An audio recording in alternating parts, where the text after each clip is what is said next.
Bayu. Kepadanya waktu dan tempat kami persilakan. Assalamualaikum warahmatullahi wabarakatuh. Waalaikumsalam warahmatullahi wabarakatuh. Izin Ustaz, akan dibacakan surah Al-Mu'minun ayat 1 sampai 11. Bagi teman-teman dan diharap menyimak.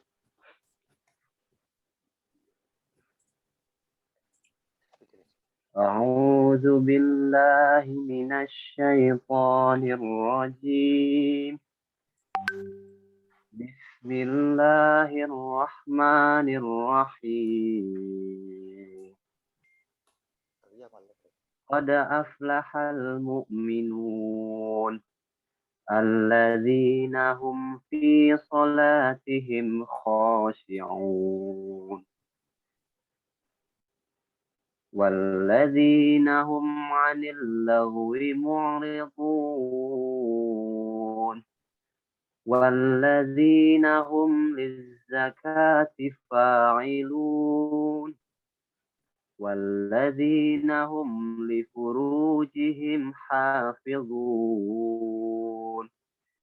illa ala azwajihim aw ma malakat aymanuhum fa innahum ghairu malumin faman ibtagha wara'a dzalika fa ulaika humul 'adun walladzina hum li amanatihim wa 'ahdihim ra'un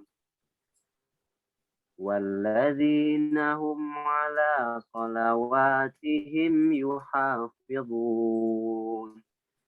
ulaika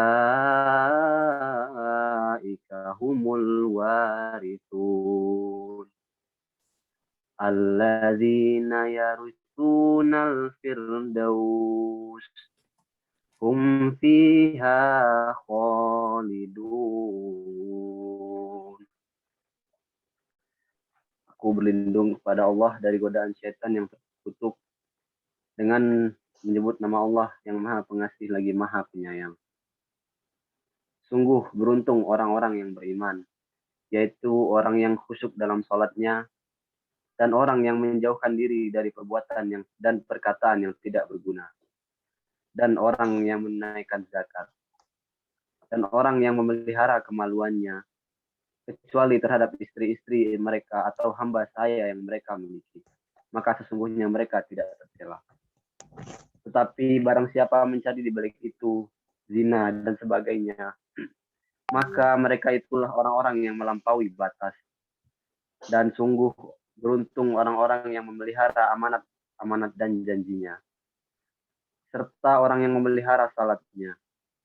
Mereka itulah orang yang akan mewarisi, yakni yang akan mewarisi surga Firdaus.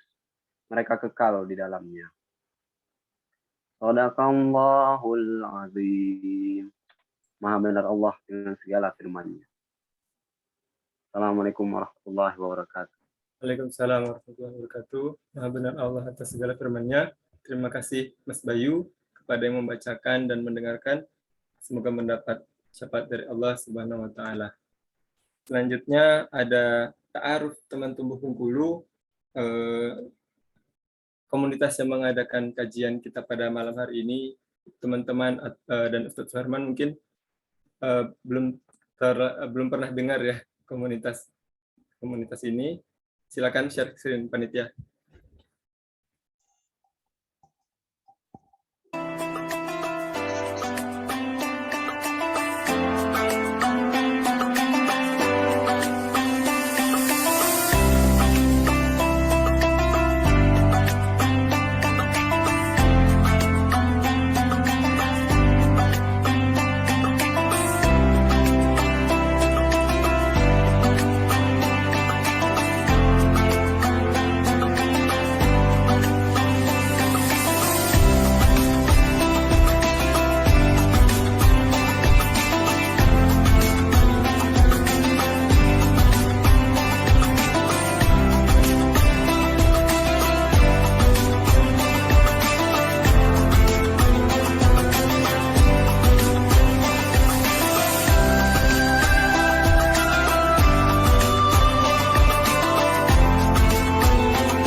Ya, itu tadi profil singkat dari teman tumbuh Bengkulu.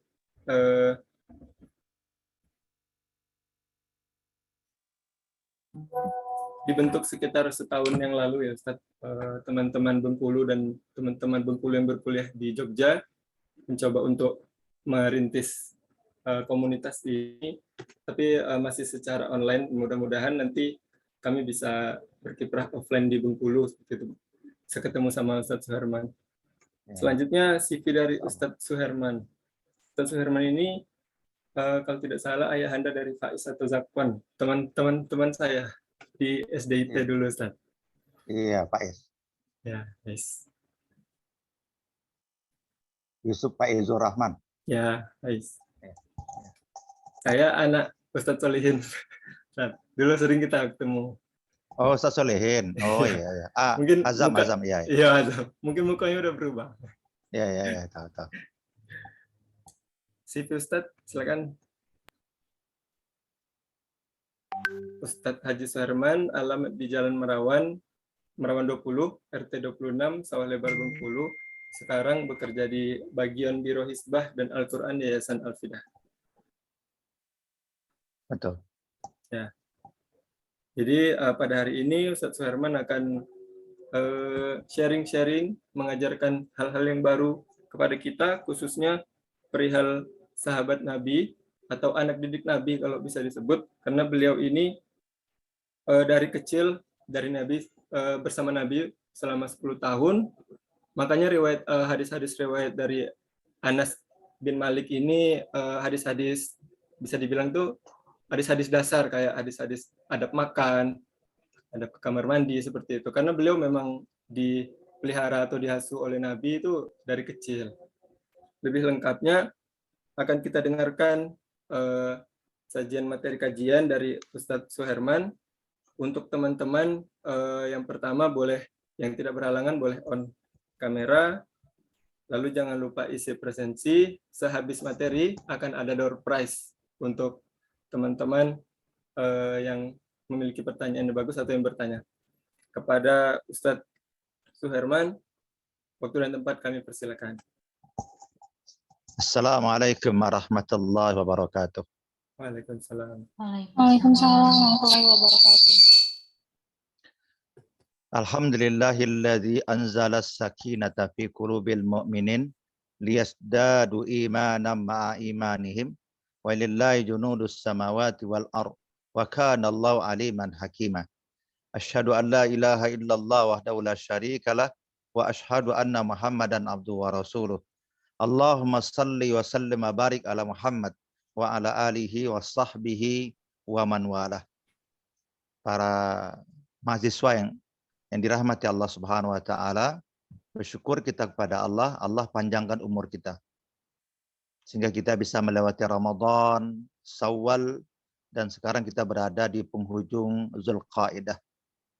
Kita berselawat dan salam kepada Nabi kita Muhammad sallallahu alaihi wasallam, keluarga, para sahabat, orang-orang beriman sampai hari kiamat nanti. Para mahasiswa yang dirahmati Allah Subhanahu wa taala, tema bicara kita adalah tentang Anas bin Malik. Ini sahabat Nabi. Jadi semua sahabat Nabi itu adalah orang-orang yang dimuliakan oleh Allah. Karena mereka ridho terhadap apa yang Allah Subhanahu wa taala tetapkan kepada mereka. Sehingga Allah ridho pula atas mereka. Sehingga julukan mereka adalah radhiyallahu anhum. Itu Allah Subhanahu wa taala ridho kepada mereka karena mereka ridho kepada Allah. Bahkan dalam surah Al-Imran Allah mengatakan kuntum khaira ummah. Kamu atau mereka adalah umat yang terbaik. Mereka adalah generasi yang terbaik yang pernah Allah Subhanahu wa taala hadirkan ke muka bumi. Maka mempelajari tentang mereka adalah sesuatu yang sangat baik. Dan mereka adalah orang-orang yang dijamin oleh Allah dan Rasulnya ahli surga. Anas bin Malik ini namanya tak tertera, ya, tidak tertera dalam kitab Sahabah yang ditulis oleh Khalid bin Walid, yaitu dalam judul kitab 60 karakter sahabat Nabi. Yang ada saudaranya itu Barra bin Malik. Barra bin Malik. Karena beliau masih kecil, sehingga memang sepak terjangnya keluar itu tidak nampak. Ya, tidak nampak. Ya, semasa hidupnya Rasulullah. Setelah Rasulullah wafat, umur beliau baru 20 tahun. Nah, jadi beliau lebih banyak merawikan hadis karena dia memang bersama Rasulullah SAW, baik di Madinah maupun keluar Madinah. Misalnya dalam Baitur Ridwan, beliau hadir. Walaupun dia masih kecil, waktu itu masih belasan tahun lah. Nah, para mahasiswa yang dirahmati oleh Allah Subhanahu Wa Taala, nama beliau Anas bin Malik. Ya, Anas bin Malik. Nama bapaknya Malik berarti ya. Nah, bin Nadar, bin Dandam, bin Zaid, bin Harran, bin Jundab, bin Amir, bin Ganan, bin Hadi, bin An-Najar, dan bin Al-Ansari. Sehingga singkatnya adalah, nama beliau adalah Anas bin Malik bin An-Ansari dari Bani Najar. Bani Najar ini termasuk bani yang terkemuka di Madinah. Bahkan Rasulullah SAW terkali hijrah dari Makkah ke Madinah, itu singgah di perkampungan Bani Najar. Termasuk 2 anak yatim yang mewakafkan tanahnya untuk dibangun Masjid Nabawi itu Bani Najjar. Jadi Masjid Nabawi itu berada di tanah Bani Najjar. Gitu. Jadi Bani Najjar ini bani yang begitu dekat dengan Rasulullah SAW dan begitu dekat dengan perjuangan atau sejarah perkembangan Islam, terutama di Madinah. Nah, dari bani inilah beliau dilahirkan. Dari seorang ayah yang bernama Malik bin Nadar, dari seorang ibu yang dikenal dengan Ummu Sulaim. Ya. Ummu Sulaim ini masuk Islam sebelum Nabi hijrah dari Makkah ke Madinah. Melalui sahabat Nabi yang paling mulia, yaitu yang seorang pemuda, itu adalah Umair. Ya, dari sana adalah dia masuk Islam dan dia belajar Islam di sana. Nah, kemudian dia mendidik anaknya yang bernama Anas ini dengan Islam, wabil khusus cinta kepada Nabi. Dia bercerita tentang Nabi itu walaupun beliau belum pernah ketemu Nabi. Beliau belum pernah ketemu Nabi, tapi dia mendengar cerita dari sahabat-sahabat Nabi. Maka itu pula yang diceritakannya kepada anaknya, itu Anas bin Malik. Baik itu tentang fisik Nabi, tentang sifat Nabi, dan keutamaan-keutamaan Nabi. Sehingga Ummu Sulaim dan anaknya itu betul-betul rindu yang luar biasa kepada Nabi. Rindu yang luar biasa kepada Nabi. Nah, sampai suatu ketika ada berita bahwa Nabi akan hijrah dari Makkah ke Madinah. Nah, bukan saja mereka dan keluarga mereka menunggu kedatangan Nabi, tapi semua orang-orang Madinah, baik itu Muslim maupun non-Muslim, baik itu Bani Arab maupun bani-bani yang lain, ya seperti orang-orang Yahudi, orang-orang Nasrani yang kita kenal dengan Bani Israel, semuanya pengen ketemu Nabi, pengen tahu Nabi itu bagaimana gitu. Ya, nah, karena mengapa? Karena cerita tentang Nabi itu menggemparkan kota Madinah, menggemparkan. Maka hari-hari itu ditunggu oleh mereka kedatangan Nabi, khususnya sahabat Nabi. Banyak yang menunggu kedatangannya di perbatasan.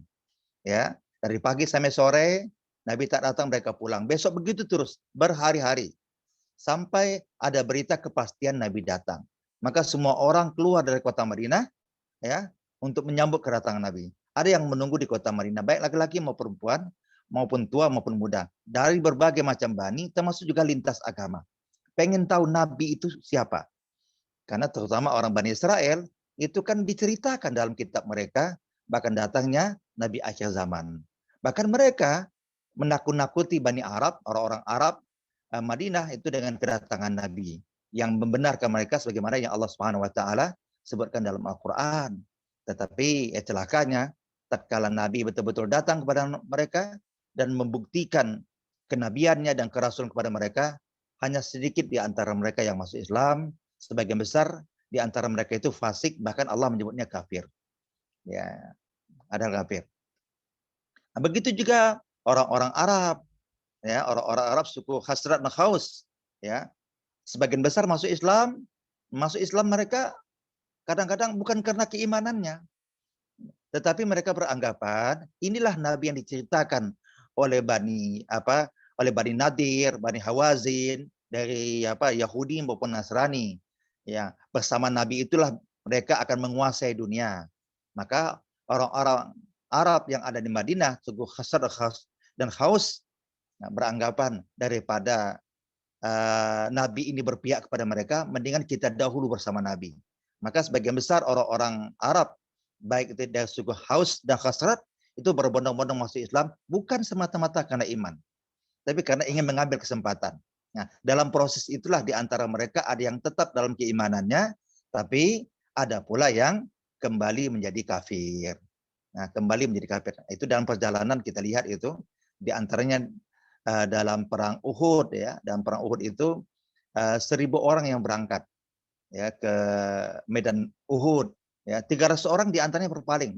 Di antara 300 orang itu yang paling banyak adalah orang-orang Bani itu sendiri, yaitu Ansari, ya, yang paling banyak. Kan orang Makkah disebut dengan muhajir, sementara orang Madinah disebut dengan kaum Ansar. Nah, kaum Ansar itu yang paling banyak yang munafik, ya, yang kemudian berpaling ke belakang. Dan Allah Subhanahu wa taala menyebut mereka adalah munafik, bahkan dalam ayat lain Allah menyebut mereka adalah orang yang kafir. Ya Nabi Muhammad, kamu jangan bersedih hati karena begitu cepatnya mereka berpaling menjadi kafir. Nah, itu dijelaskan oleh Allah Subhanahu wa taala dalam surah Ali Imran ayat 175-an. Para mahasiswa yang dirahmati oleh Allah Subhanahu wa taala, kembali kepada Anas bin Malik.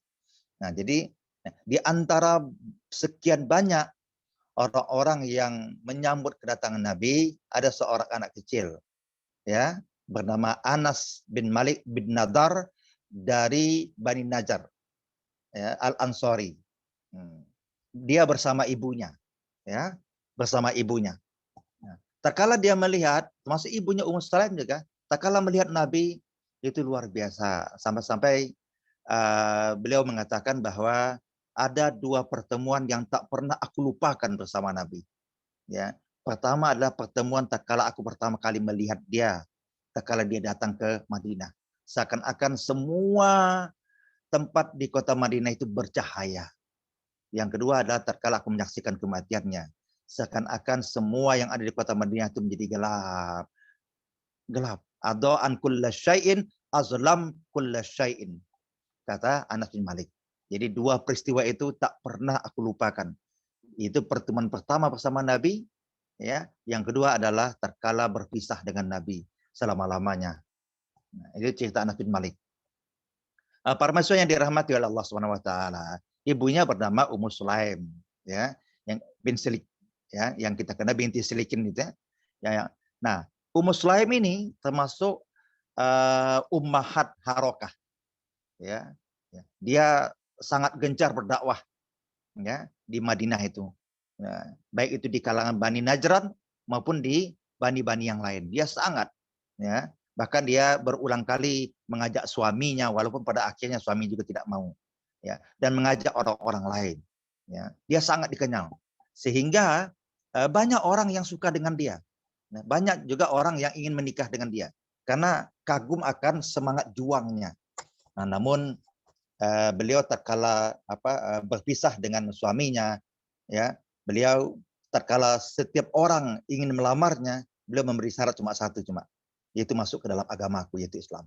Kalau tidak, tidak. Bahkan ada seorang saudagar kaya yang menawarkan berbagai macam harta dunia dan kedudukan. Itu dia tolak semuanya. Katanya maharku, kalau kamu mau nikah dengan aku, maharku cuma satu, yaitu masuk ke dalam Islam. Bagi itu adalah mahar yang paling mahal, katanya. Nah, begitu semangat dakwah Ummu Sulaim. Dan dia juga mengajarkan kepada anaknya, ya, kecintaan kepada Islam, kecintaan kepada Allah, dan kecintaan kepada Rasulullah. Sebagaimana yang dikatakan oleh Rasulullah, ajarkanlah anakmu untuk mencintai agamanya, untuk mencintai Allah Tuhannya, untuk mencintai nabinya. Itu diajarkan oleh Ummu Sulaim, padahal dia belum mendengarkan itu dari Rasulullah. Ya, belum mendengarkan itu, tapi diajarkannya. Sehingga apa? Sehingga tumbuhlah cintanya yang luar biasa kepada Islam, sehingga dia mendakwahkan Islam sekota Madinah itu. Padahal dia seorang perempuan. Dan dia begitu bersemangat mengajarkan itu kepada anaknya. Sehingga anaknya, walaupun tidak pernah melihat Nabi, tapi cinta dan rindunya kepada Nabi luar biasa. Tatkala pertemuan pertama mereka dengan Nabi, maka itu pertemuan yang tak pernah dilupakan oleh mereka berdua. Sampai-sampai Anas mengatakan, ya, tak kala bersua dengan Nabi, maka kota Madinah seakan-akan menjadi bercahaya semua. Karena mengapa? Cahayanya wajahnya Rasulullah. Nah, cahaya itu didapatkan dari apa? Dari kecintaan dan keimanannya. Berbeda dengan orang-orang munafik, ya, bertambah kedengkiannya. Berbeda dengan orang-orang kafir, bertambah kedengkiannya dengan kedatangan Nabi Muhammad sallallahu alaihi wasallam. Jadi ada pelajaran yang bisa kita dapatkan di sini adalah satu adalah siapapun yang mencintai Allah dan Rasul-Nya, mencintai agamanya, maka dia akan bersemangat untuk mendakwahkan agama ini di tengah-tengah keterbatasan yang ada. Itu yang pertama. Yang kedua, dia berusaha untuk mengajarkan agama itu di keluarganya, sehingga keluarganya mencintai agamanya, mencintai Allah dan Rasul-Nya. Ya. Sehingga tatkala mereka bersua dengan Allah dalam ibadah-ibadahnya, membaca kitab Allah, mereka akan bergembira. Sebaliknya orang-orang munafik itu, tatkala dia membaca ayat Allah, maka kasat qulubuhum, maka hatinya menjadi sempit. Itu pelajaran yang kedua yang kita ambil dari peristiwa Anas bin Malik ini. Yang ketiga, Ummu Sulaim itu menolak dunia yang ditawarkan kepadanya. Dia menjadikan mahar yang tertinggi itu adalah Islam. Artinya apa? Bagi Ummu Sulaim, dan itu pula yang ditanamkan kepada anaknya, Islam itu yang tertinggi melebihi dari segalanya. Sebagaimana sabda Nabi, Al-Islamu ya'lu wa yu'la alaih. Islam itu tinggi dan tak ada yang menyamai ketingginya. Islam itu mulia dan tak ada yang menyamai kemuliaan. Itulah yang ada pada pribadi Ummu Sulaim dan itulah yang ditanamkan kepada anaknya. Maka tatkala dia bertemu dengan Nabi yang membawa agama Allah yang tinggi itu, maka kerinduannya tertumpah. Yang berikutnya, waktu itu umur Anas bin Malik 10 tahun. 10 tahun. Ya, 10 tahun. Maka tatkala dia menyaksikan orang-orang berbondong-bondong menyambut Nabi dan memberikan berbagai macam hadiah kepada Nabi. Sementara beliau tidak ada yang bisa diberikan. Ya, karena mengapa? Karena waktunya habis untuk berdakwah, bukan untuk mencari duit. Habis untuk berdakwah. Ya, sehingga dia tidak sempat berniaga, mengumpulkan harta. Namun dia bahagia. Nah, tergerak hatinya juga ingin memberi. Walaupun dia tak punya apa-apa. Ya, tidak apa-apa, tidak punya apa, tapi tergerak hati untuk memberi. Maka dia mendatangi Rasulullah, ya Rasulullah, aku melihat semua orang telah memberikan hadiah atas kedatangan engkau. Sementara aku tidak ada apa-apa yang bisa aku berikan.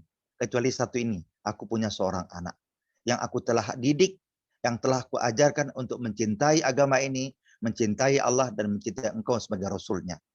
Oleh sebab itu, aku berikan ini kepada engkau. Aku berikan ini kepada engkau sebagai pemberian dariku. Bayangkan dia punya anak, diberikannya. Padahal luar biasa ya seorang ibu dengan anak itu, apalagi anak baru usia 10 tahun. Tapi anak itu diwakafkannya. Ya, diberikannya kepada Rasulullah SAW. Ya. Nah, Rasulullah SAW, tatkala dia melihat Anas bin Malik yang telah tertanam di dalam lubuk hatinya kecintaan kepada Rasulullah, tatkala dia menemui orang yang dia cintai, nampak sekali kebahagiaannya, maka Rasulullah juga bahagia. Bahagia. Ini pelajarannya adalah tatkala kita bertemu dengan orang yang bahagia bertemu dengan kita, maka kita juga akan melihat kebahagiaan pada diri orang itu, dan kita juga akan bahagia. Karena hati itu akan menyatu, akan bertemu dengan orang yang saling mencintai. Ya, nah itulah yang sering kita baca dalam doa Robitoh. Ya, dalam doa Robitoh itu hati bersatu dalam rangka mencintaimu. Nah, begitu yang dilihat oleh Rasulullah kepada Anas bin Malik ini. Ya, dia melihat dari wajah Anas bin Malik betapa anak ini rindu kepadanya. Anak ini mencintainya. Maka Nabi pun membalas mencintainya dengan apa? Dengan memegang kepalanya. Bahkan Nabi sempat mencium keningnya. Bahkan ada riwayat mengatakan Nabi mencium keningnya antara dua kelopak matanya. Ya, dua kelopak matanya. Dan Ummu Sulaim melihat itu sangat senang. Ya, melihat Nabi senang menerima hadiah darinya. Ya, Ummu Sulaim sangat senang melihat Nabi senang menerima hadiah darinya. Nah, sejak itulah Anas bin Malik hidup bersama Nabi menjadi khadimnya Rasulullah. Maka Anas bin Malik ini terkenal dengan julukan khadimnya Rasulullah, yaitu pelayan atau pembantu Rasulullah SAW. Nah, dalam perjalanan, Anas bin Malik ini ya manusia tetap manusia. Anak-anak tetap anak-anak seperti cucunya Rasulullah Hasan dan Husain. Ya, Hasan dan Husain. Dan itu dipahami oleh Nabi. Dipahami oleh Nabi. Ya, Nabi tidak bisa menolak bahwa dia adalah anak-anak. Maka Nabi tetap memperlakukannya sebagai seorang anak-anak walaupun dia telah diwakafkan oleh ibunya, dihadiahkan oleh ibunya kepada Rasulullah, diwakafkan kepada agama Allah ini. Namun Rasulullah tetap melihat dia sebagai seorang anak, maka Rasulullah juga menghadapi dia sebagai seorang anak. Ya. Ada satu cerita yang lucu tentang Anas bin Malik ini. Satu ketika Rasulullah menyuruh dia untuk satu urusan, ya, untuk satu urusan gitu. Yang namanya anak-anak kan seperti anak-anak biasa. Entah kenapa kata Anas, ini cerita Anas bin Malik. Satu ketika saya mengatakan tidak. Gitu. Padahal itu menyuruh Rasulullah. Saya mengatakan tidak. Padahal hati saya mengatakan iya dan saya mau berangkat. Tapi entah mengapa mulut saya mengatakan tidak. Nabi tersenyum, ya. Nabi tidak marah, Nabi tersenyum. Maka kata Anas, ya, 10 tahun saya bersama Rasulullah, karena Rasulullah kan tinggal di Madinah kan 10 tahun, ya. Nah, sehingga Anas itu umur 20 tahun Rasulullah wafat. Nah, cerita Anas. Jadi dia selama 10 tahun bersama Rasulullah tidak pernah melihat Rasulullah marah kepadanya. Tidak pernah Rasulullah itu berpaling wajah daripadanya. Ya, ya. Tidak pernah Rasulullah itu bermasa muka kepadanya. Ya. Tidak pernah. Nah, maksud peristiwa ini. Kalau suatu ketika Rasulullah menyuruh dia, ya, dia mengatakan tidak. Dan bahasa kita ngambek lah gitu. Nah, kemudian dia melihat ke wajah Rasulullah. Ternyata Rasulullah tertawa gitu. Karena Rasulullah tertawa, akhirnya dia pergi. Dia pergi. Nah, dia pergi. Ya. Nah, dalam perjalanan dia melihat anak-anak sebayanya sedang bermain. Ya. Dia pun singgah bermain. Sehingga dia lupa akan tugas yang disuruh oleh Rasulullah. Dia bermain. Rasulullah sudah lama menunggunya. Akhirnya Rasulullah menyusul. Rasulullah menyusul dia. Nah, dan Rasulullah melihat dia ada. Nah, maka Rasulullah menghampirinya dan dia tidak tahu Rasulullah menghampirinya. Kemudian Rasulullah memegang kedua pundaknya dari belakang. Ya. Kemudian dia melihat kepada orang yang memegang pundaknya, ternyata Rasulullah, dan dia pun kaget. Lalu Rasulullah mengatakan, Assalamualaikum, ya Unais. Jadi Rasulullah memanggil dia adalah Unais. Unais itu adalah Anas yang kecil, karena dia umur 10 tahun. Jadi panggilan kesayang Rasulullah itu adalah Unais. Ya, kalau kunyahnya setelah dewasa adalah Abu Hamzah kan. Nah, itu kunyah seperti Rasulullah lah. Rasulullah itu kan kunyahnya panggilannya adalah ya Abu Qasim. Abu Qasim. Nah, sementara Anas bin Malik ini kunyahnya setelah dewasa ya Abu Hamzah. Tapi Rasulullah memanggilnya waktu dia masih kecil dengan panggilan kesayangannya adalah Unais. Unais itu artinya Anas yang kecil. Ya, Anas yang kecil. Nah, Assalamualaikum ya Unais. Kaget untuk Unais. Nah, kalau Unais kaget, Rasulullah malah tertawa. Nah, katanya aku tidak melihat Rasulullah itu marah. Nah, tidak. Lalu setelah Rasulullah tertawa, Rasulullah bertanya, "Ya Unais, apakah kamu telah melaksanakan apa yang telah aku perintahkan?" Dia terdiam, kemudian dia pergi. Pergi apa? Pergi melaksanakan apa yang diperintahkan Rasulullah.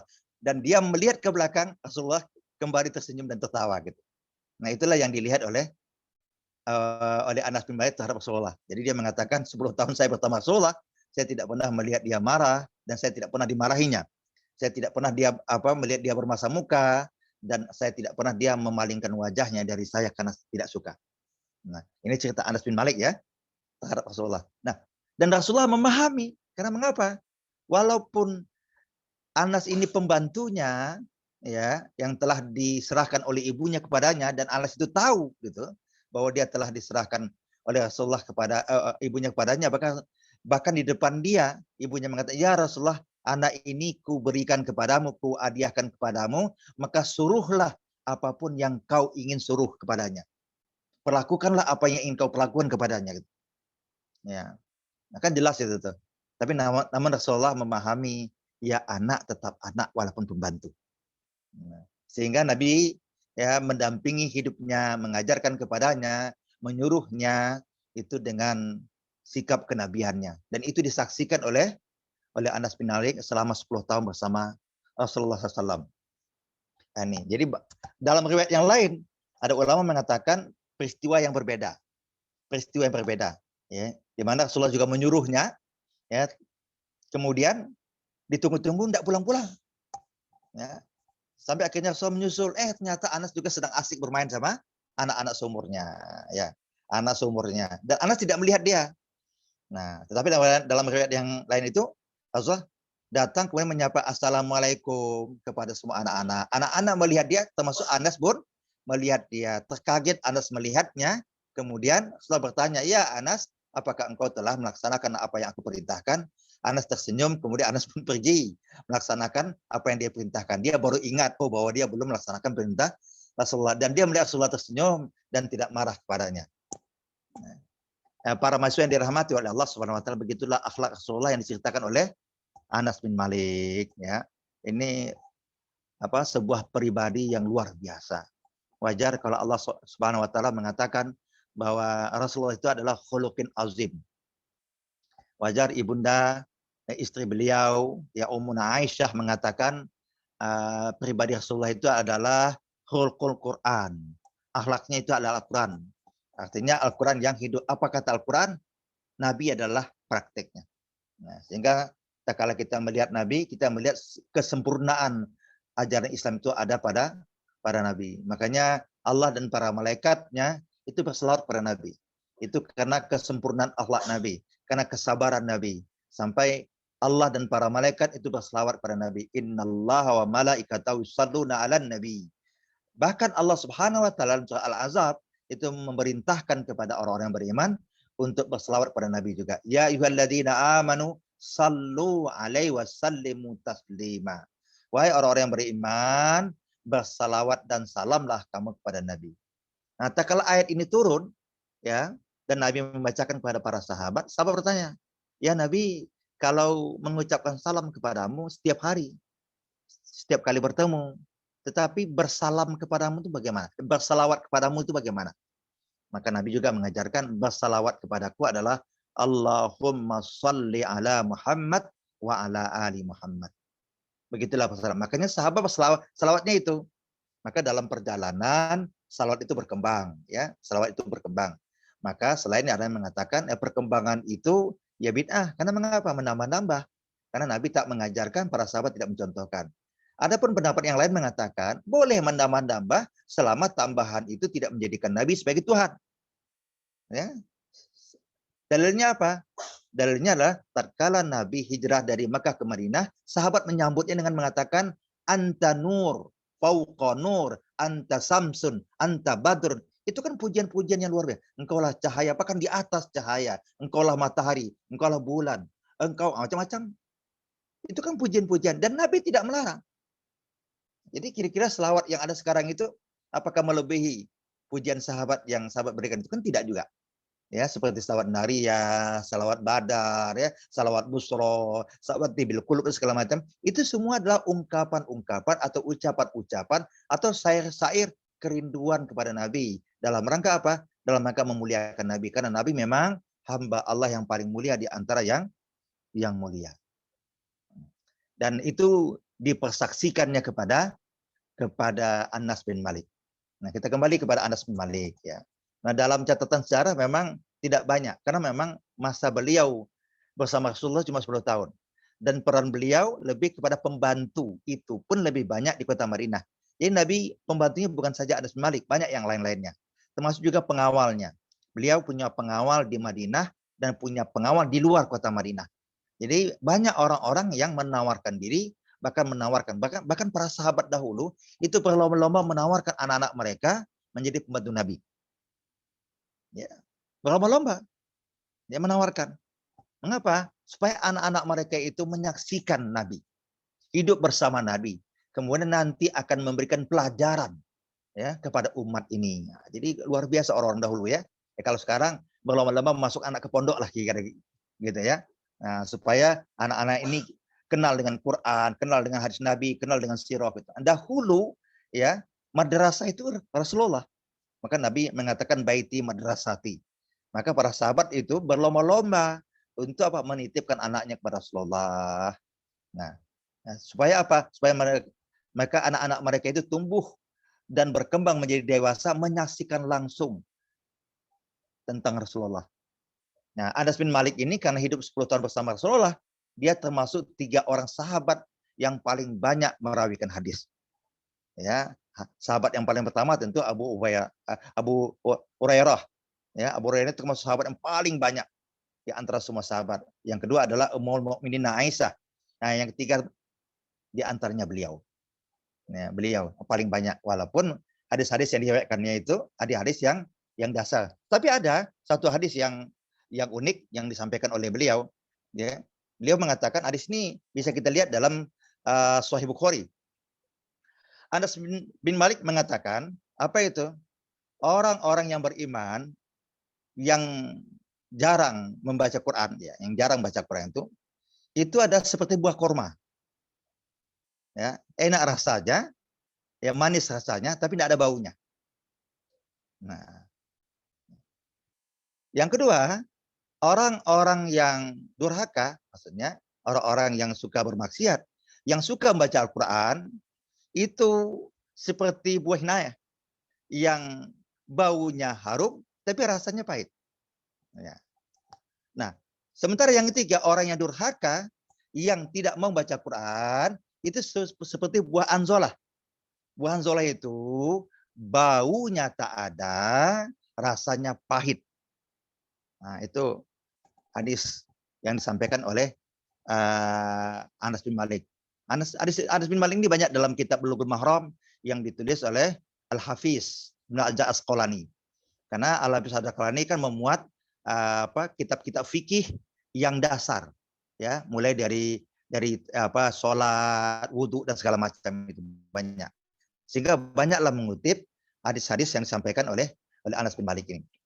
Yang kedua, Abu Hurairah mengatakan, ya, tidak ada orang yang sholatnya lebih mirip dengan Rasulullah melebihi Anas bin Malik. Nah, Anas bin Malik. Jadi Anas bin Malik itu sholatnya sangat mirip. Sehingga beliau pernah mendatangi suatu kaum, ya. Kemudian kalau orang bertanya kepada tentang sholat, maka beliau mencontohkan. Kemudian dia mengatakan, aku melihat Rasulullah sholat di depan mataku seperti yang aku lakukan. Jadi beliau mengatakan, aku melihat Rasulullah sholat di hadapanku seperti yang aku lakukan. Dan itu diperkuat oleh Abu Hurairah mengatakan tidak ada orang yang lebih mirip sholatnya, ya, dari Rasulullah melebihi Anas bin Malik. Nah, di situ disampaikan oleh Abu Hurairah. Nah, ini keutamaan. Nah, kemudian beliau orang yang didoakan Rasulullah. Kan permintaan Ummu Sulaim. Satu ketika Ummu Sulaim mendatangi Rasulullah.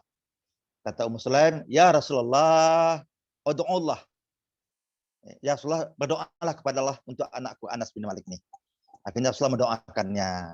Ya. Ada 3 doa yang sangat terkenal dari Rasulullah kepada Anas bin Malik. Yang pertama, ya Allah, banyakkanlah harta anak ini. Yang kedua, banyakkanlah anaknya. Yang ketiga, panjangkanlah umurnya. Yang keempat, berkahilah semua itu. Artinya berkahilah anaknya, berkahilah hartanya, berkahilah umurnya. Nah, makanya kata Anas bin Malik dalam sebuah riwayat, ya, aku menyaksikan, ya, dan aku membuktikan bahwa doa Rasulullah itu benar. Karena aku menyaksikan aku hidup lama. Jadi umur beliau ada yang mengatakan 99 tahun. Dalam buku Khalid bin Walid saya baca, itu umurnya 99 tahun.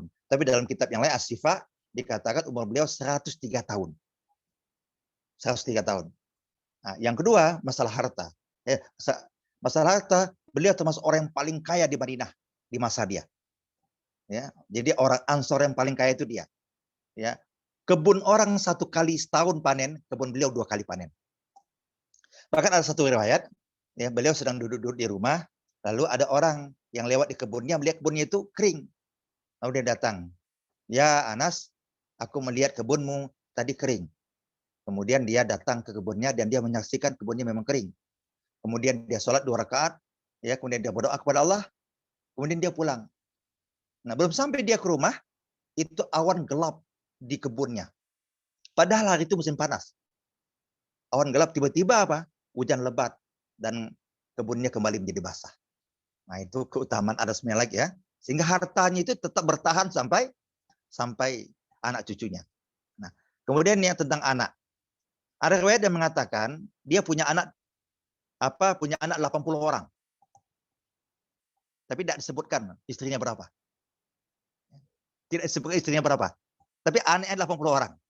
Pasti bukan dari satu istri tentunya. Ya. Dia punya anak 80 orang, 78 orang itu laki-laki, 2 orang perempuan. 2 orang perempuan. Nah, ini kata Anas bukti bahwa doa Rasulullah itu benar. Jadi anak banyak, kemudian harta banyak.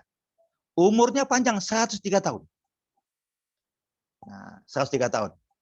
Nah, umur yang berkah, beliau terakhir menjadi mufti di Madinah. Menjadi mufti itu artinya orang yang dipercaya menjadi hakim dalam semua perkara syariah umat Islam. Dia dikenal dengan ahli hadis, dia terkenal dengan hufaz, ya, ahli Quran gitu. Sehingga dia ditunjuk sebagai mufti. Ini umur yang diberkahi namanya. Dan anak-anaknya semuanya menjadi pejuang. Ya, semuanya menjadi pejuang agama Allah Subhanahu wa taala. Para mahasiswa yang dirahmati oleh Allah Subhanahu wa taala. Beliau wafat di Basrah. Basrah ya Damaskus yang sedang perang sekarang ya, sedikit ya. Ada makamnya di sana itu. Di Basrah. Ya, dalam usia 103 tahun, tepatnya tahun 93 Hijriah atau tahun 712 Miladiyah. Sewaktu Rasulullah meninggal, umur beliau baru 20 tahun. Berarti 80 tahun lebih atau 83 tahun dia hidup tanpa Rasulullah. Nah, awal-awal tahun pertama, ada riwayat mengatakan hampir tiap malam dia mimpi bertemu Rasulullah. Saking rindunya dengan Rasulullah. Saking rindunya dengan Rasulullah. Bahkan di usia tuanya, tak kala dia menjadi mufti, orang sering melihat dia menangis. Ya, lalu orang bertanya, "Ya Syekh, mengapa antum menangis?" Dia mengatakan zaman sekarang tak sama lagi dengan zaman kami dahulu bersama Rasulullah. Artinya dia merasakan bahwa hidup bersama Rasul dan para sahabat Nabi itu kenangan yang paling terindah. Dan beliau termasuk sahabat yang terakhir yang meninggal karena usianya 103 tahun. Ya, bersama Tufail. Ya, Tufail kan sahabat Nabi Tufail. Yang paling akhir itu sahabat Nabi bernama Tufail. Nah, ya sebelum itu lebih dahulu dia meninggal dari Tufail.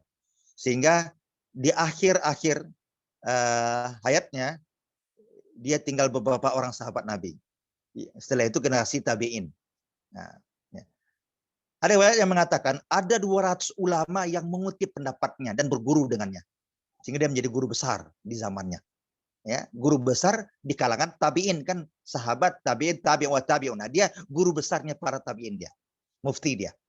Maka dia sering berkata bahwa zaman sekarang tidak seperti dahulu lagi. Maksudnya adalah hidup bersama Nabi dan sahabat-sahabat Nabi yang mulia, yang merupakan generasi pertama yang tak tergantikan ila yaumil qiyamah. Para mahasiswa yang dirahmati oleh Allah Subhanahu wa taala, nah inilah sebagian kecil cerita yang bisa kita nukilkan tentang sahabat Nabi yang mulia, yang terkenal dengan julukan khadimnya Rasulullah SAW, yaitu pelayan Rasulullah SAW dari seorang anak kecil yang hidup bersama Nabi, kemudian menjadi orang yang paling kaya, orang yang paling banyak anaknya, dan puncaknya dia menjadi mufti di negerinya. Ya, menjadi mufti dan ulama besar di negerinya, sehingga ada 200 ulama yang belajar kepadanya. Nah, ini luar biasa. Ya. Demikian mungkin yang bisa saya paparkan kepada antum semua. Kalau ada yang perlu didialogkan, silakan. Baik, terima kasih Ustaz Sherman sudah sangat detail menceritakan tentang sahabat Nabi Anas bin Malik pada kita, tentang makna kehidupan beliau, makna kehidupan orang-orang di sekitar beliau, ibundanya, ayahnya, termasuk Nabi Muhammad itu sendiri. Bagaimana cara beliau bersikap, bagaimana beliau disikapi oleh Nabi. mungkin sesi selanjutnya kita ada sesi diskusi tanya jawab kepada teman-teman. Silahkan mengajukan pertanyaan, boleh dari chat, boleh langsung raise hand, boleh langsung open mic. Silakan.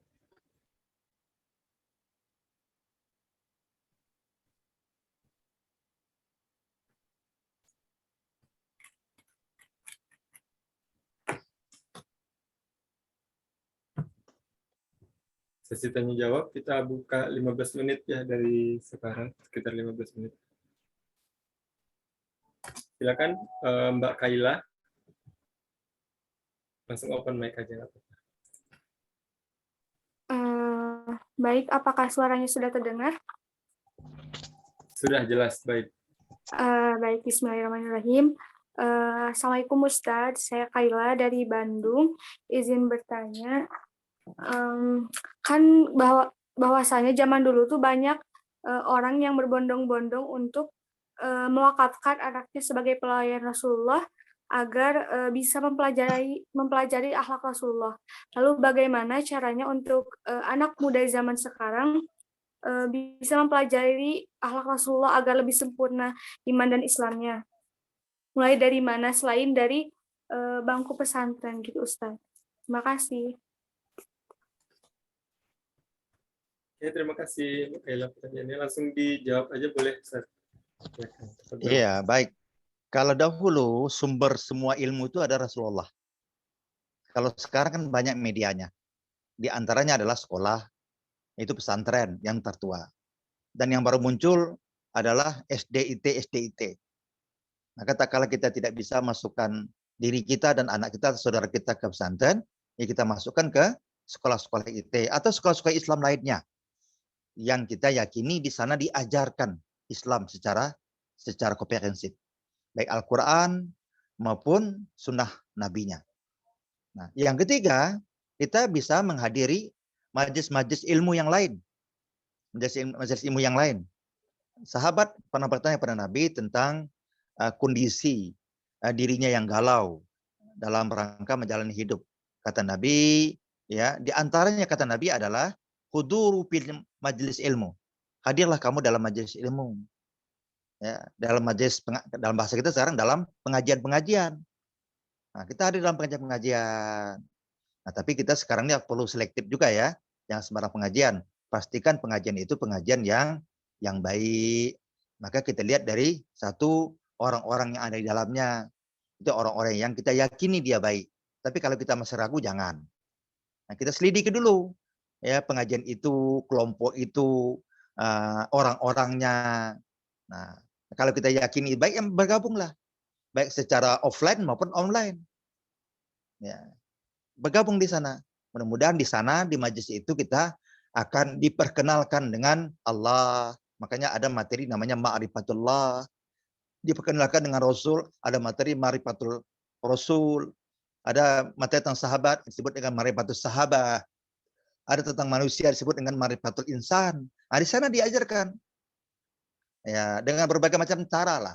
Ya, ada yang bedah kitab, adalah dengan monolog, ada dengan dialog, ya seperti ini dialog, ya. Jadi kita ikuti. Sekarang alhamdulillah banyak pengajian-pengajian yang bisa kita bisa dengar mengikuti pengajian Ustaz Abdul Somad, misalnya Ustaz Hidayat dan lain-lainnya. Di sana kita lebih mengenal Islam. Kan manjadda wajadda. Barang siapa yang bersungguh-sungguh untuk mendapatkan ilmu, maka akan Allah tunjukkan jalan ilmu. Wa man jahada fa innama yujahidu li nafsihi. Barang siapa yang bersungguh-sungguh berada di jalan kami dan mencari jalan kami, maka akan kami tunjukkan jalan-jalan kami. Jadi begitu. Begitu ya. Oke, terima kasih Ustaz jawabannya. Satu lagi ada pertanyaan lanjutan dari Mbak Kaila.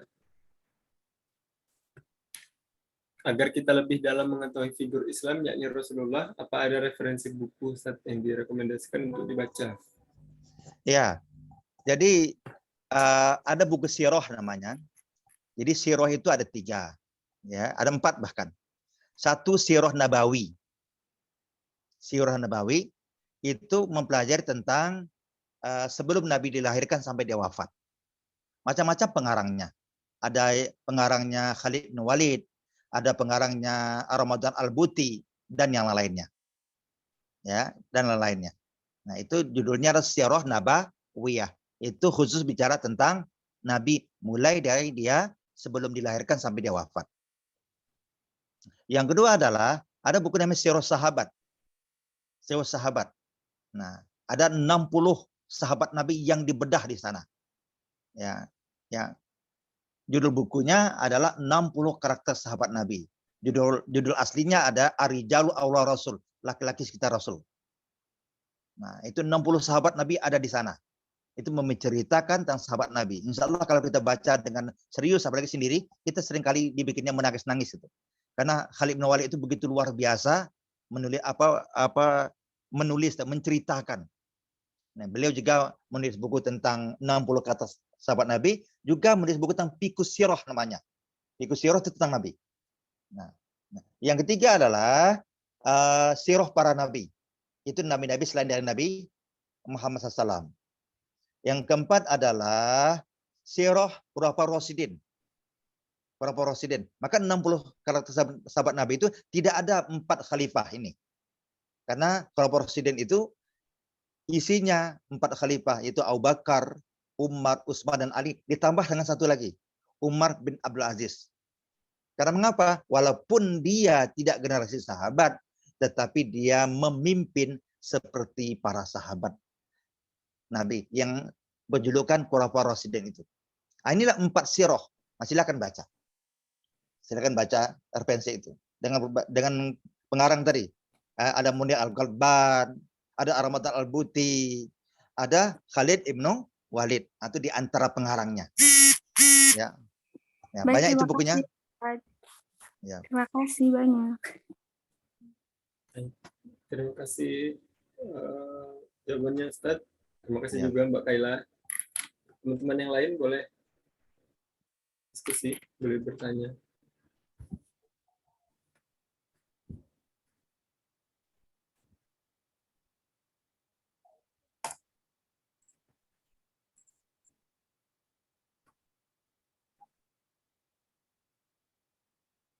Sudah cukup?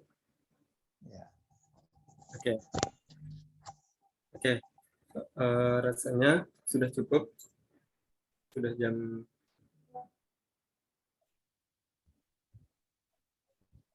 Jam 9.12. Oke. Agenda selanjutnya itu ada penyerahan sertifikat dari panitia.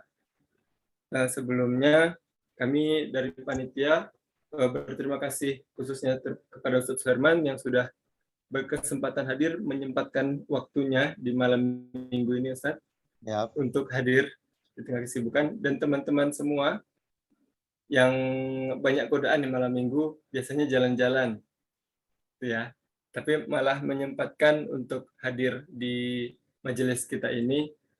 Seperti disampaikan di awal tadi, inilah nikmat dari Allah yang tidak semua orang dapat ya. Kita diberi kesempatan dan diberi niat, diberi dorongan untuk menghadiri kajian-kajian semacam ini. Mudah-mudahan kajian ini bisa berlanjut terus, dan teman-teman juga ikut rutin ya dengan bersama teman-teman Bengkulu. Silakan panitia menyerahkan sertifikat ke Ustadz Suherman. Ya, ini sertifikat dari kami Ustadz yang akan nanti akan dikirimkan kepada Ustadz. Ya, terima kasih. Ya. Lalu kita foto dulu ya. Foto dulu, habis sebelum ditutup dengan doa, kita akan foto dokumentasi. Silakan panitia.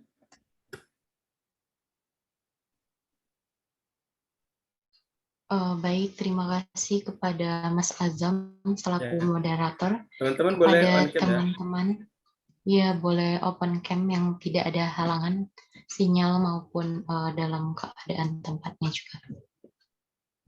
Bisa prepare tempat duduk dulu teman-teman.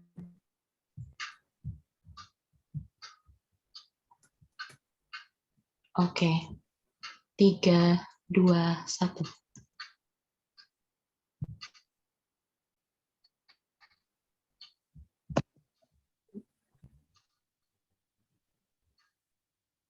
Satu kali lagi teman-teman.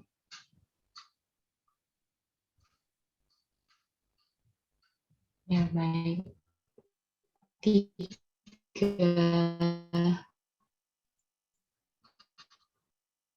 2, 1. Baik, terima kasih. Saya kembalikan ke Mas Azam. Wah, ternyata Faiz hadir. Ada Faiz. Lalu selanjutnya sesi doa yang akan dibacakan oleh teman kita. Tapi sebelumnya kami meminta nasihat dan kesimpulan dan penutup Ustadz. Boleh tentang materi dan boleh di luar materi, pesan-pesan untuk teman-teman kita yang sedang semangat-semangatnya nih Ustadz, yang sedang naik-naiknya ikut kajian-kajian untuk menjaga keistiqomahan mereka dan kami khususnya. Kami mohon untuk beberapa kalimat nasihat Ustadz. Baik. Belajar dari Anas bin Malik, ya, barang siapa yang mewakafkan dirinya untuk agama Allah, maka Allah akan memuliakannya. Ya. Barang siapa yang bersungguh-sungguh di jalan Allah Subhanahu wa taala, Allah Subhanahu wa taala akan menunjukkan jalan-jalan kebaikan kepadanya. Puncak dari kebaikan itu adalah doa kita. Rabbana atina fid dunya hasanah wa fil akhirati hasanah wa qina azabannar. Itulah. Terima kasih Ustadz atas pesannya. Semoga kita bisa istiqomah ya, selalu ikut kajian-kajian seperti yang saya sampaikan tadi kan, jalan terakhir untuk mendekatkan diri kepada ilmu-ilmu Islam. Yang terakhir tadi ada majelis ilmu yang sudah saya sampaikan. Baik, selanjutnya silakan panitia untuk memimpin doa. Mas Ridho, silakan. Ya, terima kasih Mas Azam. Cek suara sudah terdengar ya? Jelas. Baik.